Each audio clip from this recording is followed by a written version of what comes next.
మనకి ఇందులో కనబడతాయి. కాలం ఆమె అయితే అని ఒక కవిత, కాలం ఒక కఠిన ప్రియురాలు అని ఒక కవిత, కాలం మనిషి అని ఒక కవిత, ఇది మనకి కనబడతాయి. అందులో ఆమె గురించి ఒక చూడండి, ఆమె జ్వరం వస్తే అని శ్రీఆర్ బొమ్మాయి చాలా మంచి కవిత.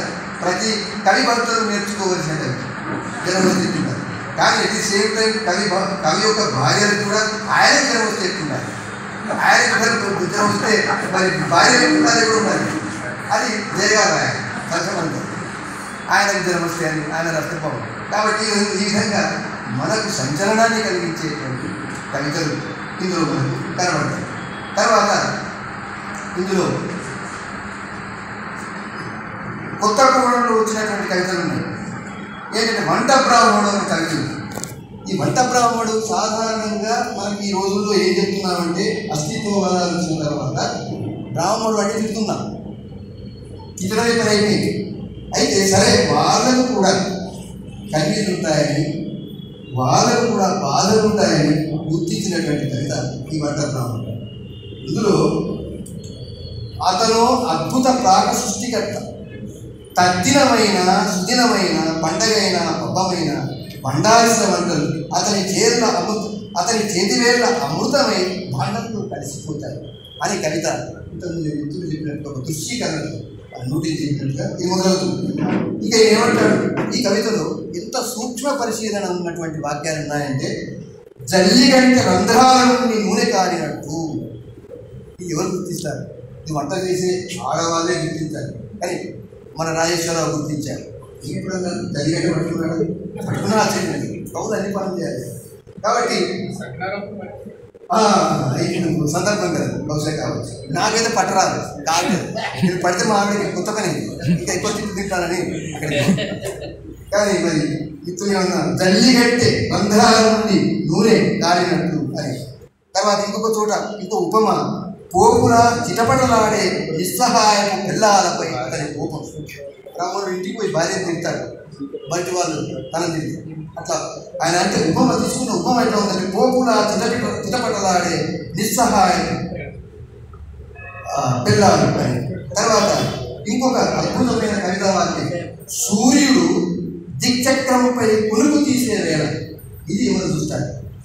ఇది ఎంత డీపుగా ఆలోచించే కవి ఇలాంటి వాక్యాలు ఇస్తారు. తర్వాత ఈ విధంగా రెండవ కూడా నేనంటే బ్రాహ్మణత్వాన్ని సమర్థించి మాట్లాడాలి. దళితవాదం అద్వితవాదాలు వచ్చిన తర్వాత మనం ఆ వాదాన్ని అనుసరించి లేకపోతే ఉన్న ఏమిటి ప్రాక్టికల్గా ఉన్నటువంటి పరిస్థితులను అనుసరించి, సహజాతమైన పరిస్థితులను అనుసరించి వాళ్ళు చెప్పే అంశాల్లో నిజం ఉంటే ఉండొచ్చు. కానీ ఇక్కడ ఒక రెండవ కోణం నుంచి ఈ విషయాన్ని చూసేటువంటి సమర్థత కలిగే ఉంటుంది, వేదాల రాజేశ్వరరావుకే ఉన్నది. ఈ రకంగా అద్భుతమైనటువంటి కవిత్వానికి ఎన్నో ప్రస్తావనలు రావాల్సిన కవిత్వాలు ఉన్నాయి. ఇందులో పక్క తెలంగాణ అంశాలను వాడినటువంటి కవిత్వాలు ఉన్నాయి. తర్వాత వాల్కా అనేది కూడా ఒక కొత్త కోణంలో, ఇది కూడా ఒక ఆధ్యాత్మిక చింతనకు, శ్రామిక జీవాలకు, శ్రామిక వర్గాలకు కూడా సంకేతంగా చేసినటువంటి కవిత. ఇంకా మనం ఇట్లా చెప్పుకుంటూ పోతే పుస్తకం ఎలా సదృశ్యములు అని చెప్పారు కాబట్టి అవన్నీ ప్రస్తావించడం అంత సమంజసంగా. తర్వాత కవితాత్మక వాక్యాలు కూడా మనం, చీమకాలు విరిగిన చప్పుడు అంటాడు. ఇది కవి మాత్రమే వినగలుగుతారు. మనం బాగా కుర్చీ సౌండ్ చేస్తే వింటాం, బయట నుంచి రికార్డు వచ్చి మన చెవులను బద్దలు చేస్తే వింటాం. కానీ చీమకాలు విరిగిన చప్పుడు, చీమ వాళ్ళని గుర్తు ఏం చేస్తాం? నలిపారేస్తాం. కానీ చీమకాలు విరిగిన చప్పుడును కూడా వినడం ఇది అత్యద్భుతమైనటువంటి పరిశీలన. దుఃఖం మొలిచిన ప్రతిసారి నీడలు నిలబడతాయి అని ఒక చోటు. వెలుగు ప్రసరించినప్పుడే కదా నీడల నిర్లప్తం బయటపడేది. ఈ విషయం చెప్తుందో చూడండి. సూర్యుడు ఇంతకుముందే చెప్పాను, రెప్పవాల్చని రాత్రులను వాళ్ళ కోసం, ధర కోసం, రెప్పవాల్చని రాత్రులు అని రాత్రిని మానవీకరించిన సందర్భం. కొండైన గుండైన దగ్గరగా ఒరిగి చూడు, ఎన్ని గాయాల ఎత్తుపల్లాలు. కొండకు సరే కొండకు ఉంటాయి, గుండైనా దగ్గరికి పోతే ఆ గుండెలో ఎన్ని దుఃఖాలు ఉన్నాయి, ఎన్ని బాధలు ఉన్నాయి అని. ఈ రెండింటి పోలిక దేవుడు ఒక గొప్ప పారాడాక్స్ నిజానికి. విభిన్నమైన ధర్మాలు ఉన్న రెండు అంశాలు, విరోధభాసం తెలుగు అంటారు. ఈ రెండు విభిన్నమైన ధర్మాలు ఉన్నటువంటి గుండె అనేటువంటి రెండింటికి ఒక గురి అనేది మాట్లాడడం అనేది ఒక అద్భుతమైన నిర్మాణ శక్తికి సంకేతం. తర్వాత ఇందులో ఇంకా అలంకారాలు కూడా తక్కువేం లేదు. వ్యాపకాల నింజామల బ్రతుకు యంత్రం మెటాఫర్స్ మన రూపకారంగా దేవుడు, ఊహల గుర్రాలు కోపపు గురడాలు అని ఈ రకంగా చక్కని మెటాఫర్స్ నిర్వహించారు. తర్వాత నేను నదిని అనే కవితలో మనిషిని పూర్తిగా నదిగా రూపాంతరం చెందించి ఈ మెటాఫర్ కంటే అధికారమైన మెటామెరోఫోసిస్ అనేది ఇక్కడ ప్రయోగించారు.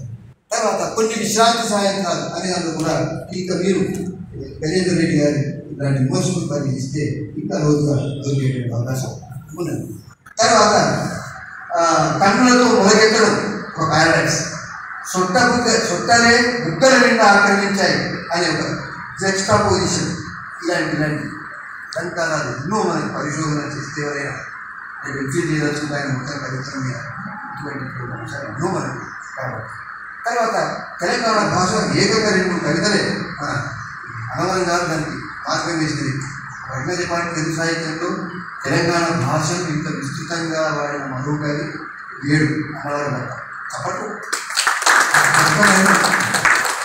కాబట్టి అట్లా ఆ మార్గాన్ని అనుసరించి ఈయన కూడా 2 కవితలు ఏకంగా మొత్తం కవితలు తెలంగాణ భాషలో రాశాడు. అందులో వాడిన పదాలు కిరాయుల ఘోష, పామురంగ, అర్రలల్ల, కళ్యాణం ఇలాంటి పదాలు కూడా మన నిత్య జీవితంలో ఉండరు. వాటిని పదాలను కవిత్వ స్థాయికి తీసుకొచ్చారు.